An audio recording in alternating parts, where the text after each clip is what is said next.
from KSAT 12. Good Morning San Antonio starts right now.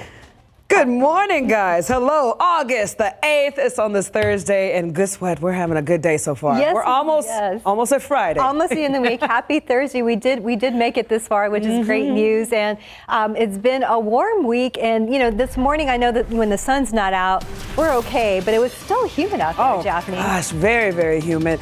Meteorologist Justin Hornman. Make some sense of this. Obviously, you've been saying the same thing every day, but it's okay. Just a little degree difference will make everybody feel happier. I'm just laughing at the fact that Steph is like, man, we just made it to Thursday. We got another day left. We got one more day. I guess to another day. The heat was extensive yesterday. We made it up to 102. The heat index was as high as 106. So if you're keeping tally at home, which, you know, we're keeping tally here, 13 days this year, 100 or above. We're going to make it 14 today. Good news, I guess, in all of this is that last year we were at 42 at this point. We saw 75 100-degree days last year. That is not going to be the case this year. We're going to string together, I think, several days, but we're certainly not going to get to that point that we were dealing with in 2023. Heat advisories are in place for much of Texas for temperatures anywhere from 100 to 104, heat index up to 109 in some cases. This is the feels like number for the state. Again, 106 here potentially. Poor Brownsville, man. 115 is what it's going to feel like there later this afternoon. 111 in Tyler. So this is why those heat advisories are in effect. We may get a little relief tomorrow in the form of a few showers and storms. We're going to talk about that. Plus, when might we see our first cold front? It's not anytime soon, but we're going to look into the climatology of that here in just a few minutes as well. But for now, let's go over to RJ. The morning commute winding down. How are things looking right now? All right, Justin, man, 115 down there in Brownsville. Shout out to all our people in the RGV. Got to stay strong out there during this heat wave as we take a look at 35 FM 1103. And we're looking at the southbound lanes here. So we had a major accident, shut down pretty much a stretch of 35 southbound in between Cibolo Valley Drive all the way up to FM 1103. That has been cleared out, but we are still seeing some pretty good delays out here for some of our drivers in this part of town. So if you're coming in from the Cibolo area, down to the Forum, Live Oak area, keep that in mind. May run into a little bit of that situation as we give you one more look here at some of our TransGuide cameras and seeing that things are looking pretty good for the most part in other parts of the city. Wanted to mention this right here. They are doing some work Loop 410 southbound at 151. So for all of our drivers coming down from West Military and on 410 right now, probably going to run into some of this work that we're seeing as we take a look at our maps. And again, so we have 410 south coming your way here, 151. Also have some more activity as you go a little bit past 151 here. Seeing a little bit of a buildup here for our drivers coming on the eastbound lanes right now of that part of town. Keep that in mind if you're about to head out. 281 Jones-Waltzberger, seeing a stalled vehicle out there in the northbound lanes. And again, northeast side, seeing a little bit of activity there. Looks like I-35 and Weidner Road as you stretch all the way out to the Live Oak and Forum area. But again, biggest thing is that we have cleared out that crash, 35 southbound, especially up there, FM 1103. And right now, just keep this in mind. They're doing a lot of work on 151 right now and 410. Hopefully we get this all cleared out before we get all the kids back to school. And hopefully that is the case out there for our drivers, but just take caution if you're going to be out there. Stephanie, Jaffney, back to you guys. Thank you, RJ. Here's today's 9 at 9. In his first sit-down interview since he was indicted on multiple counts of child endangerment, former Uvalde School District Police Chief Pete Arredondo and his attorney sat with CNN to talk about his response to the May 2022 Robb Elementary School shooting. 19 children and 2 adults were killed. Arredondo and those who responded to Robb Elementary waited 77 minutes to confront the gunman. During yesterday's interview, Arredondo refused to look at video from that day. He and former school district police officer Adrian Gonzalez became the first law enforcement officials criminally charged in connection with the deadliest school shooting in Texas history. Today marks 1 year since wildfires began devastating the Hawaiian island of Maui. It's the deadliest disaster in modern U.S. history, killing more than 100 people. Hawaii Governor Josh Green has ordered flags to fly at half-staff to honor them. Officials say that the flames left more than 3,000 families homeless. A year later, they say many still don't have the permanent housing. The community of Lahaina remains devastated after it was largely wiped out. This morning, a new lawsuit claims the 5 people on board the Titan underwater submersible knew they were about to die in the moments before the vessel imploded. One of the victims' family is now suing OceanGate, claiming the wireless electronic system was faulty and that game controller would not work without a constant power source. An OceanGate spokesperson made no comment on the lawsuit. As for the cause of the implosion, it is still under investigation.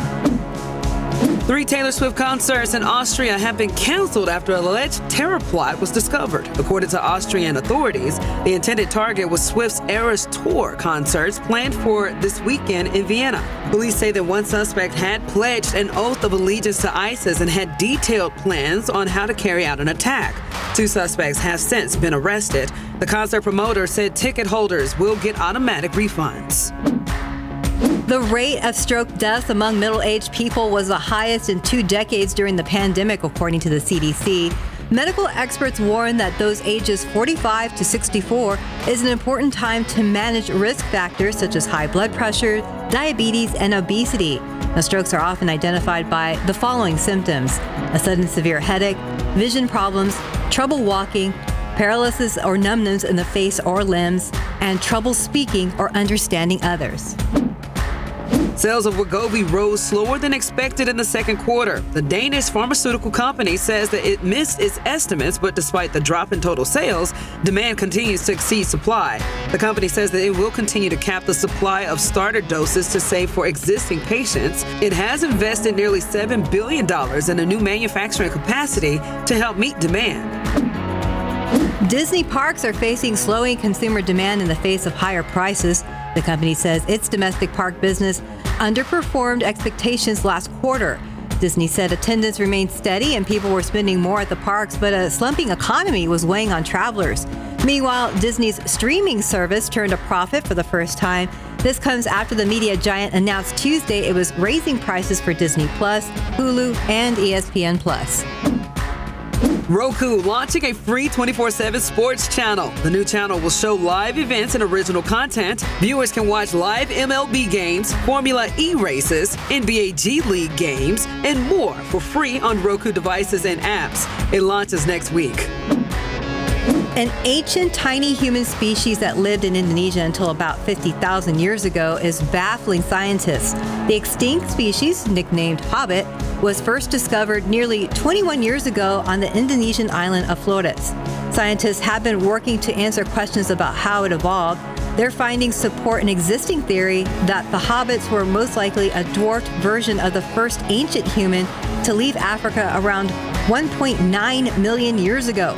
They believe the hobbits shrank dramatically over the course of 300,000 years due to limited resources. And that's today's 9 at 9.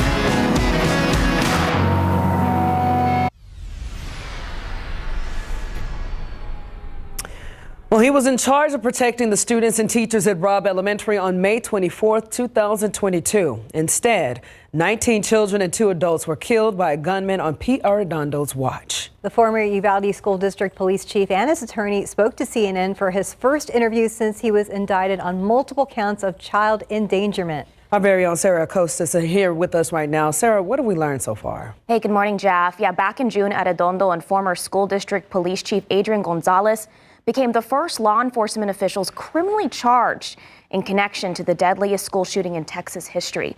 Arredondo and those who responded to Robb waited 77 minutes to confront the gunman. During the interview, CNN's Ed Lavandera asked the former Uvalde CISD police chief about his thought process that day. The protocols of, as I understand it, of active shooter training is you go after the gunman and you focus on the gunman until he or she is taken out. That didn't happen in this case. Why not? We couldn't, again, you can't see what's on the other side of a wall. At that point. But you're supposed to get through that wall. Right. You can't see through it, first of all. So when we were shot at and we backed off to think, okay, now we know where he's at, because we didn't know where he was at. That's when we took fire and backed out and realized, okay, now we need to come up with a plan to get back up there.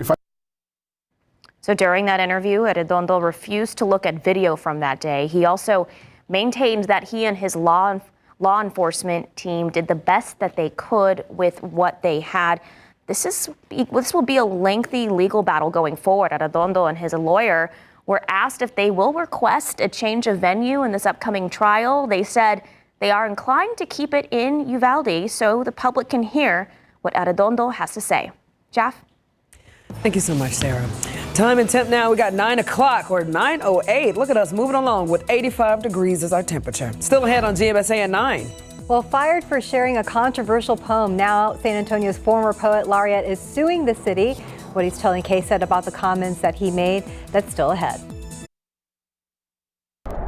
Welcome back. It's 9:11 and it's a calm 85 degrees right now compared to what we'll face later, right? Oh my gosh, just thinking about it though. I'm just like, after dealing with what I dealt with yesterday, I'm just like, okay, we got to prepare. I do need to get one of those portable fans at this point. Those help. Those come in handy. Those help. But at this point, it still blows hot air on you, how hot it is outside. True, it's like a blow dryer. Yeah, exactly. that like, 3 to like 5 p.m. range, that'll get you. It really will. We're going to be right back where we were yesterday today. So let's talk good news here. When will we see our first front? I wrote about this morning, and a lot of people have been asking, hey, when do we get our first cold front? And when I say cold front, I mean like an actual front. So we're talking highs lower than 90 degrees, low temperatures lower than 65, and a dew point, that's important, lower than 60, so the humidity goes away. So if you look back with those ideas in mind, those kind of thresholds, and you look back over the last 10 years, in 2017, our first front came through on September 6th. In 2014, September 13th, and so on. So last year, it was October 5th. You plot all these out, you do the average, we average about September 24th. But the bottom line here is we typically see our first front somewhere between early September and early October. It can be anywhere in between, as we've seen.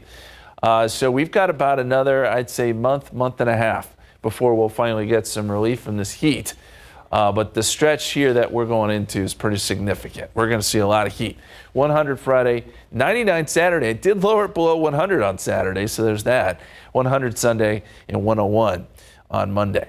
Drought monitor is in. This just came in, and last week we still had our extreme drought here for parts of Bandera and Kerr County, San Antonio, and a moderate drought. So let's fast forward to this week, and hardly anything changed. I guess that comes as no surprise, considering we haven't seen any rain. We do have a very small chance coming up tomorrow, but it's not going to be a drought-busting rain by any stretch of the imagination. Outside right now, perfectly clear skies. 85, 84 New Braunfels, 80 in Converse, and we're seeing these temperatures really make big jumps at this point. This is the time of day where you see it jump up by 4 or 5 degrees each hour. And that's exactly what we're going to see going forward. Here's where I think we end up this afternoon. You have the humidity, you have the heat. Those two things combined give us a heat index of 107 in Converse, 107 at Stinson, 106 at the airport. That is almost exactly what we were looking at yesterday. That is also that territory where you have to start being really careful because heat illness can happen at a pretty quick rate if you spend a lot of time outside, especially on a day in which there is no cloud cover at all to give you any sort of shade. So what about our rain chances tomorrow? There's the heat high. Definitely in control, but on occasion, even with these ridges of high pressure, you can get weak boundaries that work in to Texas. There is one that will be moving in tomorrow. Now, it's not one that would cool us down at all, but it may kick off a shower or two. This is tomorrow at 1 o'clock to our north. And then some of those may try to drift south. So around 6 o'clock tomorrow shows the bulk of the action up there around Austin. We would need some outflow boundaries to come out of these storms, push south, and then maybe give us a little bit of rain here. This particular model is not all that hopeful, but we're going to put in a 20% chance of rain to account for it. I think the best odds will be north San Antonio and the Hill Country. So 102 today, 100 tomorrow. There's your 20% chance of rain. 99 Saturday. Then we've got triple digits Sunday and beyond through the foreseeable future. We're also watching what's going on in the tropics. There's another system now that the Hurricane Center has flagged. We'll show you where that is and where it's headed. It does not look like at this point it's going to have an impact on us, but we'll take a look at it. Ooh, stay cooling out there, huh? Sure. Thank you, Justin. Yep. All right, he was fired for sharing a controversial poem. Now, San Antonio's former poet laureate is suing the city. Neftali De Leon was fired as poet laureate a year ago because the city said that poem was against the city's values. Well, De Leon said he wasn't ready to talk with us about it until now. He tells our Daniela Ibarra that he stands by his comments. Y muchas gracias a todos por estar aquí After growing up as a migrant farm worker, becoming San Antonio's poet laureate is something Neftali De Leon didn't take for granted. It was a great honor. The honor only lasted 4 months. What has this past year been like for you? Horrible nightmare, very hard to survive. In August of 2023, De Leon shared this poem on Facebook. He says it was in the context of honoring a fellow Chicano writer-activist who died. But some people say 2 words in it are racist and offensive. It's a very ancient, venerable word that belongs to the Aztec Nahuatl community, which is our roots in our background. It is our heritage. It is our legacy as a people. So do you stand by sharing that poem? Oh, very definitely, of course. De Leon says the city called him and gave him 2 options: resign or be terminated. His attorney, Casey Norman, believes this firing was a violation of De Leon's First Amendment right, a breach of contract, and defamatory. It's why they filed suit in federal court. I think the case is really indicative of this rising trend of cancel culture, which is especially dangerous for free speech when it's the government you're talking about who's wielding it. What would you say to those people who are offended by the fact that you shared a poem using this word? That they have allowed a different and foreign culture to ours to toxify their mind, their soul, their spirit. That we have allowed certain people, not everybody obviously, have allowed our language to be perverted. Danielle Ibarra, KSAT 12 News. Well, we reached out to the city and they sent us this statement saying they haven't been served with the lawsuit. They say the city's Department of Arts and Culture is committed to championing policies that empower a just, inclusive, and equitable city. The city says it will vigorously defend these policies in court. 9:18 now, temperature of 85 degrees, so we're getting a little warm outside. Home equity and debt, sharing a Costco membership with a friend will be over soon, and an app to help teens quit vaping. All that is coming up after the break. Welcome back. It's 9:21. Well, new in this morning's consumer headlines, Americans are tapping into home equity to pay down debt. And a new texting program is helping teens quit vaping. And also Costco cracking down on those membership sharing. Digital journalist Ivan Herrera is here with more on those stories. Good morning, Ivan. Again, a lot of people are worrying about that membership sharing because yes, a lot of families out. I'm not worried about it, but I know a lot of people are. We're going to talk about that soon, but let's get to home values first. So that's right. As home values rise, consumers are tapping into their home equity to combat their debt.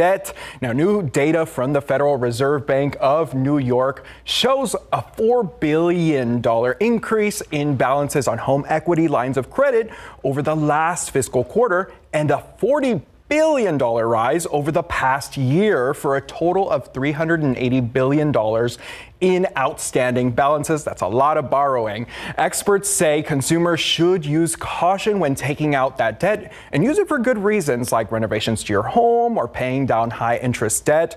Avoid using the money for things like funding vacations or non-necessary expenses. And the home equity loans aren't the only thing on the rise. The Fed reports increasing balances on mortgages, credit cards, and auto loan balances. And a new study shows a texting program appears to be helping some teens quit vaping. The nonprofit Truth Initiative developed a program titled This Is Quitting to help end tobacco use. Now, more than 780,000 young people have used the free and anonymous program since 2019. Researchers encouraged the participants to set a quit date and gave them follow-up assessments to check on their progress in the program. Now, the texts help teens build confidence and skills to quit, including cognitive and behavioral coping strategies. The new study published in the medical journal JAMA found teens who used the program were 35% more likely to report that they had quit vaping after 7 months compared to those who didn't participate. Now we're going to get to the Costco membership. Do you ever borrow your bestie's Costco membership? Well, those days could soon be over. The big box retailer says it will start scanning cards at the door, and members will have to show ID if it doesn't have a photo on their card. Now, the devices will be in stores in the coming months, and Costco says it's also cracking down on unaccompanied guests who will now have to be accompanied by a valid card holder to enter the store. So if you want to get in the snack stand, you can't. If you were thinking about getting your membership, be aware that the price is going to go up by $5 in September. Now, this is the first time that Costco raises its membership fee in 7 years. The base level membership right now costs $60. And guys, are you the mooching kind or are you the I'm the card holder kind? Well, in this case, I don't have a card. Like my in-laws. So you're the mooching. My in-laws do, but I mean, we haven't borrowed it. So what we usually do is, they're actually at Costco and they'll be like, hey, do y'all need blah, blah, blah? And they'll just, we'll just get them back later. Gotcha. Yeah, so that's how we handle the Costco situation. And I'm the card holder guy. Yeah. So Okay. everybody's mooching off of me. So I can come to you first. Yes. While I got time. Yes. So if you need me, let's get hooked up together after Okay. this. All right. Well, now Guys. we know. Now, if you see something cool, you just let me know. Yes, right before it starts. Thank y'all. Thank you, Ivan. All right, time now is 9:24. Of course, we got a lot more ahead on GMSA at 9. Well, still ahead, RJ Marcus joins us in studio to talk about Bernie's Little League baseball team. Plus, Wimby back on the court, and Simone Biles shows off her goat chain. That's next in sports. Welcome back. 9:28 this morning. A slur used against women is at the center of a controversy in Bexar County. Well, a man lost his opportunity to serve on a Bexar County advisory board after he was accused of calling a county commissioner an inappropriate name. Here's our Zaria Oates with that story. This letter is a complaint to Bexar County Judge Peter Sakai from Edward Pape. Pape is on the board for small minority and women-owned businesses here in Bexar County, also known as SWIMBY. In the letter, Pape says he and other board members overheard SWIMBY appointee Christopher Forbrick refer to Bexar County Commissioner Rebecca Clay Flores as a crusading C word. My initial reaction is that I have experienced sexism and racism as the only woman on this court and as the first woman of color. Did you or did you not refer to Ms. Clay Flores as a crusading? But did you or did you not refer to her that way? I had a conversation about my political involvement in the race in a private conversation. I'm uncertain my exact expletives. I was upset, sure. I don't remember that I used that word. But detailed letters from Edward Pape and County Director of Small Business and Entrepreneurship, Renee Watson, refer to Forbrick's language as crude and slanderous. There are witnesses who wrote letters and signed affidavits. Forbrick was initially Commissioner Tommy Calvert's appointee to the SWIMBY Advisory Board. Calvert has since rescinded the appointment, but Forbrick says that's just part of the fallout. He posted on Facebook saying his house was, quote, shot up, and he called the suspects political actors related to Bexar County. However, Forbrick did not provide KSAT with a police report. We heard gunshots right outside of my front living room, 7 of them. And has that ever happened before? There have been other incidents of gunshots at my house twice. While several other people were named in the letter regarding Forbrick's alleged statements about Clay Flores, Board Member Pape sent KSAT this statement regarding the outcome. Quote, I really feel like under the leadership of Judge Sakai, the court put the matter to rest yesterday, and the advisory board can now concentrate on moving forward. We will not tolerate language that is sexist, racist, classist, or language that incites violence. Zaria Oates, KSAT 12 News. Scott there with live cam. Oh, you can see the sun is shining bright already, but hey, we'll take that 85 degrees compared to what we're going to face later this afternoon. Justice coming in with that news. It was 85 at the top of the hour. I mean, and by the time we end this show, we may be looking at 90 or so. Oh, no. Yeah, I hate to be the bearer of bad news. I really do. Hey, take a look at this picture on our KSAT Connect. This is really cool. So they sent this in with the caption.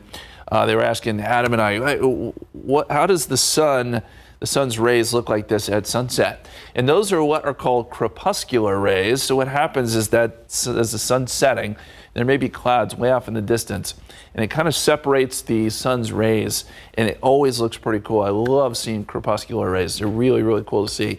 That was out of Cibolo And we appreciate you sending that picture in, and we're glad we could answer that question for you. 102 today, that's what we're looking for. 103 in Hondo, 105 in Uvalde, 108 in Del Rio. This map looks almost exactly the same as it did yesterday. And it is also another ozone action day, but like yesterday, we're really not seeing a big issue so far with ozone, and we didn't really see it at all yesterday, so we'll keep an eye on this. But for the most part, air quality is looking good, and very quickly the pollen count, everything's low there too. Molds are low, as is pigweed. Guys? Thank you, Justin. Let's look out there with TransGuide right now. Looking over at Highway 90 at Nogalitos, looks good there. And wow, look how green it looks there at Highway 90 at Medio Creek. Everything looks pretty okay on the roadways. I just saw a couple of construction areas, the usual spots there, I-10, and then also a couple of stalls off of O'Connor Road and another stall, a disabled vehicle off of Highway 90 Couples, which we didn't see in that shot earlier, so maybe that has cleared right now. So looks good overall. Well, the Bernie Little League boys are going to the World Series, but they will need some help getting there. Plus, we're hearing from you on the Mission's Possible Move downtown, and Simone Biles proves that she really is gymnastics GOAT. RJ, here with us with the latest. That's right, yes. How about Justin dropping Verpuscular on us on Thursday? Good job. Bro, school hasn't started yet? Crepuscular. Crepuscular. Okay, I don't know what I just said. But here's something I do know. Bernie Little League rocking it out here. Just under a week from now, the Little League squad from Bernie will get to play in the Little League World Series. They punched their ticket Tuesday night after this big time play.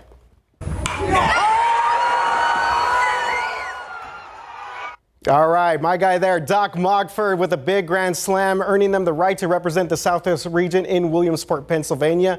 The team rallied Tuesday, and now the community is rallying behind them because they've literally seen these 12-year-old kids grow up in front of their very own eyes. But the price of victory, well, that is not cheap. So that's why three-time MLB World Series champ and Free Roam Brewery owner Jeremy Affeldt is stepping up to the plate.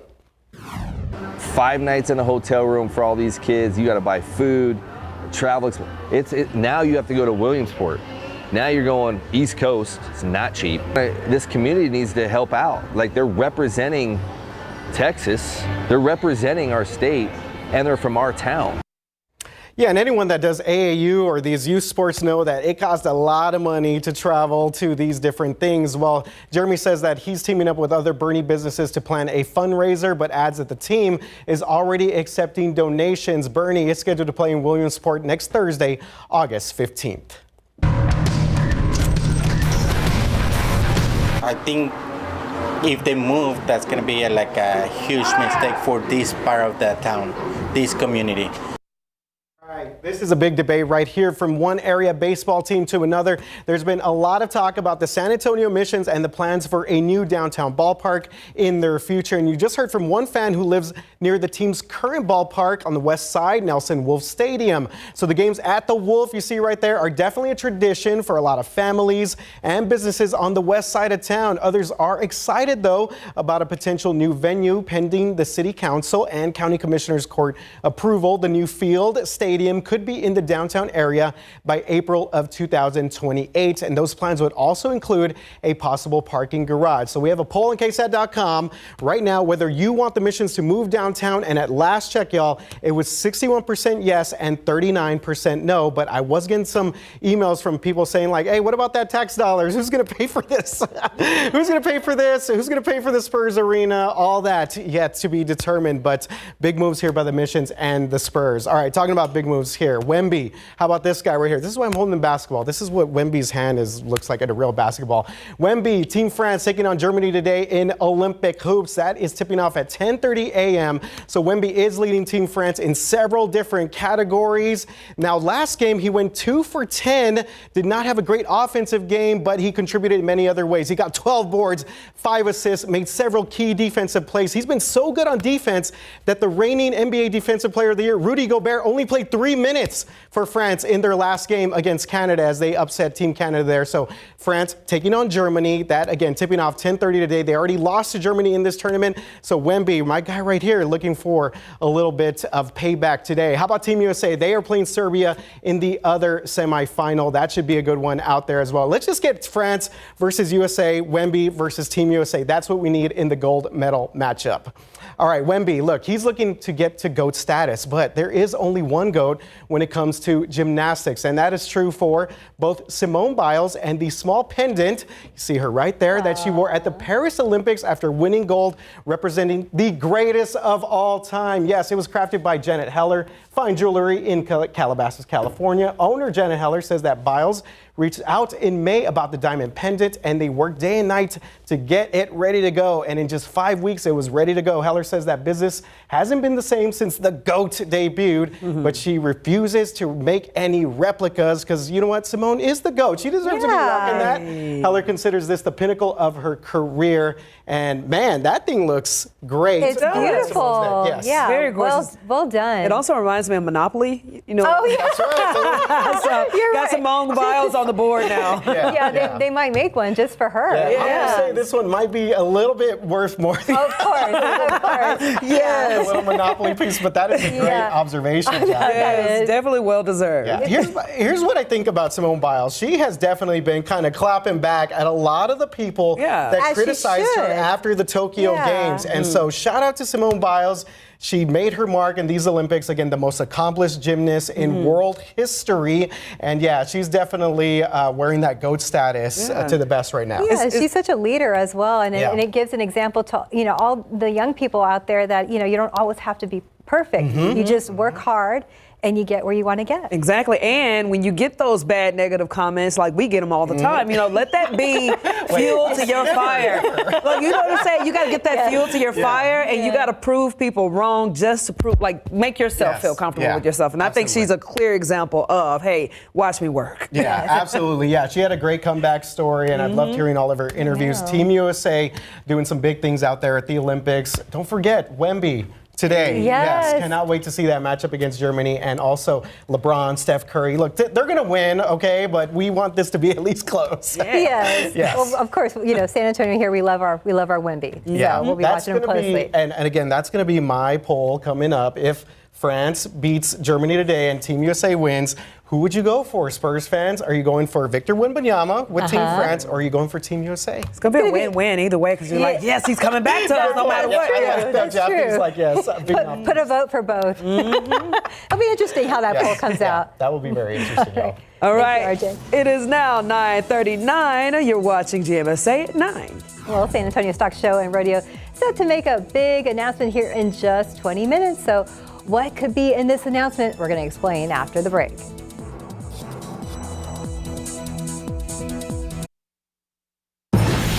And we're still a few months out from rodeo time. However, the San Antonio Stock Show and Rodeo is set to announce the first group of entertainers at 10 a.m. And there are some pretty big names on the list, especially for country music fans. So we're going to post that announcement coming up after the show. So be sure to check out KSAT.com and our KSAT app later this morning. So the San Antonio Stock Show and Rodeo is scheduled for February 6th through the 23rd. This is 2025 next year at the Frost Bank Center, Freeman Coliseum Fairgrounds. All right, check this out, guys. It is a cow made out of all butter. The butter cow was unveiled yesterday at the Illinois State Fair, honoring Illinois farmers. Well, every year the cow has a new design to represent the fair's theme. So the 2024 theme is It's Showtime. So the fair says that the butter cow has been an unofficial icon of the event since the 1920s. Look at that. I wonder, can you eat that? Is it edible? Yeah, you can. Maybe go in there with some bread and just rub it down. Like, I don't know if they put something on there, so it'll stay in place. So maybe you don't want to eat this one. But wait, surely that's not. Is that just straight up butter by itself being held up? Yeah. Oh my God! Yes, so I guess you can. So maybe eat this. Go in there with some popcorn kernels or turn it up. Lots of bread. Yeah, just rub it all around. And look, they got some veins on this. I'm just like, what in the world? Ew. I was fine with eating it until you pointed that out. Sounds good. Let's focus Move to the other animal. The front of the cow. Let's look at the front of the cow. Oh, here we're out with Zoo Cam. Our friends, the hippos. Oh, there's a hippo. We missed you guys, the hippos. We hadn't seen them in a while. So yeah, there they are, or one of them at least. Is that Uma or Timothy? I can never tell, especially when they're underwater. Yeah, I'm going to guess it's Uma. They're staying cool for sure. Yes, definitely. And it is a great day to go to the zoo, but take water and an umbrella. there we go. We got some action. Hey! Came up for a breath. That's right where that window is too. So all the kids there at the window are watching it all unfold. It's pretty cool. I love it. Yeah, those indoor parts. There's plenty of indoor parts to the zoo where you can go in and take a little break. Cool. Yeah. And now's a good time to go now, because by the afternoon it gets those temperatures get a little bit out of control. I want to start with the tropics though, because we were watching one system in the Caribbean that had some promise, but you know what? It's kind of falling apart. It's interacting with land, and the Hurricane Center no longer has it flagged. So it was that little wave right there. It's going to move into parts of Mexico. It won't be a problem. Now, the other system is out in the Atlantic that we're watching. This one shows a little bit more promise, and a lot of the computer models do want to get this spun up and developing. It'll be slow, but there's about a 30% chance. So folks in the islands here, Puerto Rico, will need to keep an eye on this. I don't think we have to worry about it yet here in South Texas. In fact, it probably will get picked up and pulled east, but always something we want to watch, and we know that it will be, again, a busy season. Here's the setup across the country. And speaking of the tropics, we still have Debbie, by the way, still a tropical storm and still dumping an incredible amount of rain up and down the East Coast. So now Virginia, North Carolina, they're all going to get hit very hard with some very heavy rain next couple days. And that may cause some travel delays.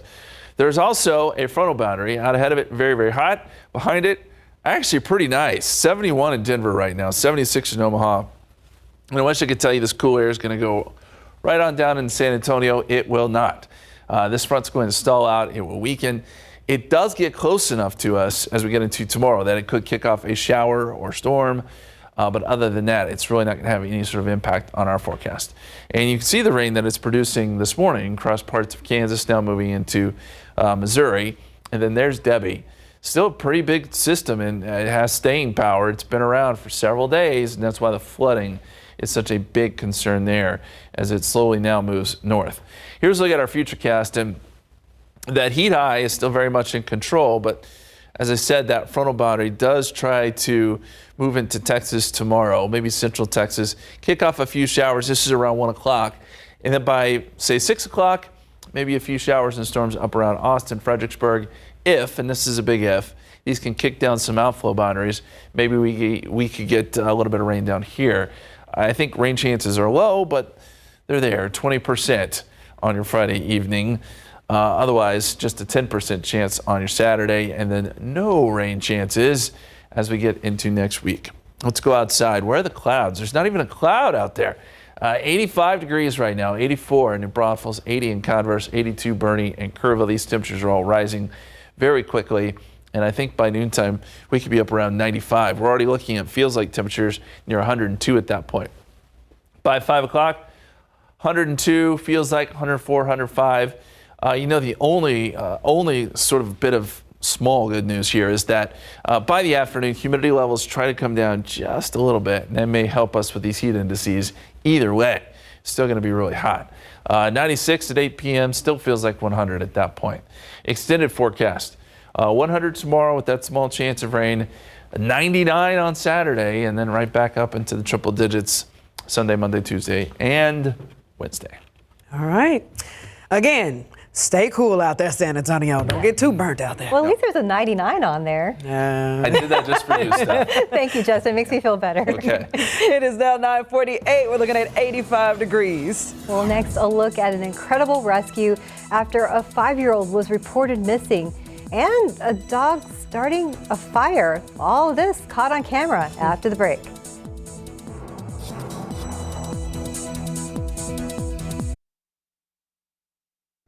(9:52). Welcome back. We're going to go to a rescue caught on camera. Florida deputy rescued a 5-year-old from possibly drowning in a pond. Well, the boy had been reported missing after crawling out of a window of his home, and the boy's family told police that he had autism and he liked being in the water. So after they searched the home and had no luck, deputies began checking bodies of water near the neighborhood, and it was all caught on this body camera video. Then the deputy heard a voice coming from a pond, and then he saw the boy hanging onto a log. You can see the deputy running into the water, and he was able to grab the child, bring him back to land. Thankfully, the 5-year-old was okay and returned back to his family. That is definitely a blessing right there. We got something else caught on camera for you. Check out this incident. This time it was a house dog starting a fire. You don't hear that every day. Tulsa's fire department recently shared this video, and it shows the dog chewing, but then it's not a toy in its mouth. It's a portable battery. Lithium-ion batteries can explode and spark fires when damaged, or even if they are just overheated. Look at that. Oh my gosh, you can see, oh my gosh, mommy and daddy are gonna be so mad. Right. As you can see, that's what started the fire, and it caused significant damage, and thankfully there were no injuries, and everyone in the home, including the dogs and the cat, made it out of that home safe. Look at him. Oh, that's just that is something. Look, it looked like the other dog was trying to snitch. Like, I was like, ooh, you're in trouble now. Right. Happening today. The San Antonio Spurs getting kids ready to go back to school. They're hosting a free back to school bash this evening at Frost Bank Center. The event will provide free back to school resources for students, parents, and the teachers. It's today from 4 to 7 p.m. Well, just a note, registration is now open and is required for attendance. So you'll be able to get school supplies, update your vaccines, vision checks, and even get haircuts. Keep in mind, items and services will be distributed on a first-come, first-served basis and only while the supplies last. So we have a link to that registration form on our website, KSAT.com.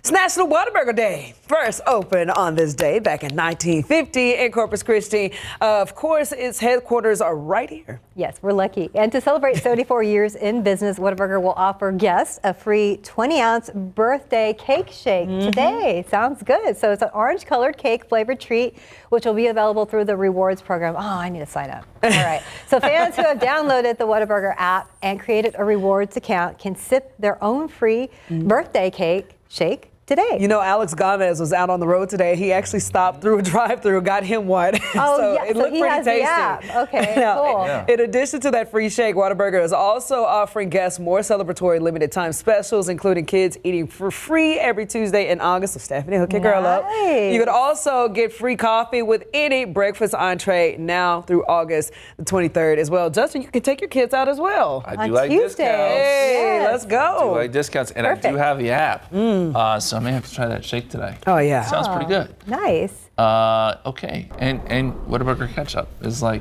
the best. And you have options. Exactly.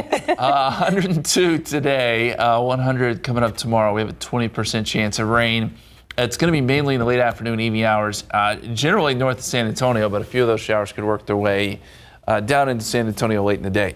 99 Saturday, 100 Sunday. Yeah, you get the idea. I don't need to read all those numbers off, but we're in a hot stretch here, and July was good, so this is a bit of a shock to the system. Yeah. But as I was saying off the top of the show, we just got to get through a month, roughly a month and a half, and we'll start getting into those fall days where we get some fronts through, we get some rain, we get some cooler temperatures.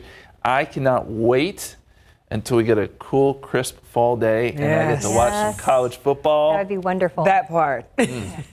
All of that. A nice little bow on it. Yeah. So we're almost there. We're Almost there. Just got to keep surviving, get through this so-called 100-degree weather, right? That's right. And then hope for that cloud cover along the way. That That's too. the least we can do. Thanks for joining us today. Have a good one.